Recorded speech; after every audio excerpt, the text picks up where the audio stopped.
చంద్రబాబు నాయుడు గారు అధికారంలోకి వచ్చారు. దాదాపు ఏడాది కాలం పూర్తవుతుంది. ఈ ఏడాదిలో అప్పులు చేశారా, అప్పులు లేకుండా రాష్ట్రాన్ని నడిపారా అనే దానికి సంబంధించి తాజాగా 2024-25 ఆర్థిక సంవత్సర బడ్జెట్ గణాంకాలకు సంబంధించి కాగ్ కొన్ని లెక్కలైతే వెల్లడించింది.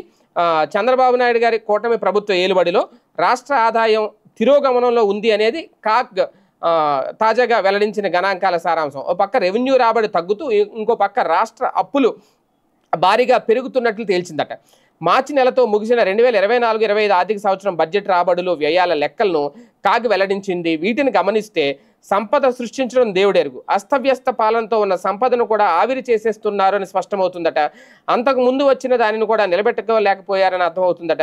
ఇందుకు ప్రధాన కారణం కక్ష సాధింపులు, రెడ్ బుక్ వేధింపులపైనే దృష్టి పెట్టి పాలనను గాలికి వదిలేయడమే దీనికి కారణమని తెలుస్తోంది. సహజంగా ఎలాంటి సంక్షోభాలు లేకుంటే అంతకుముందు ఆర్థిక సంవత్సరంలో వచ్చిన రాబడులకు మించిన ఆదాయం వస్తుంది. కానీ రాష్ట్రంలో 2023-24లో వచ్చిన ఆదాయం 2024-25లో రాకపోగా 5,520 కోట్ల రూపాయలు తగ్గినాయి అనేది కాగ్ చెప్పిన లెక్కంట. అంటే రెవెన్యూ రాబడులు అప్పటికిప్పటికీ డిఫరెన్స్ చూస్తే అంటే రాబడి కూడా తగ్గింది అనేది 2023-24లో 1,73,963 కోట్లలో వస్తే ఇప్పుడు 2024-25లో 1,68,443 కోట్లు. అంటే ఎంత తగ్గిందో చూడండి. అలాగే రెవెన్యూ లోటు, ద్రవ్య లోటు, సామాజిక రంగ వ్యయం, మూలధన వ్యయం, కేంద్ర గ్రాంట్లు ఇవన్నీ చూసుకుంటే కేంద్ర గ్రాంట్లు 34,698 కోట్లు.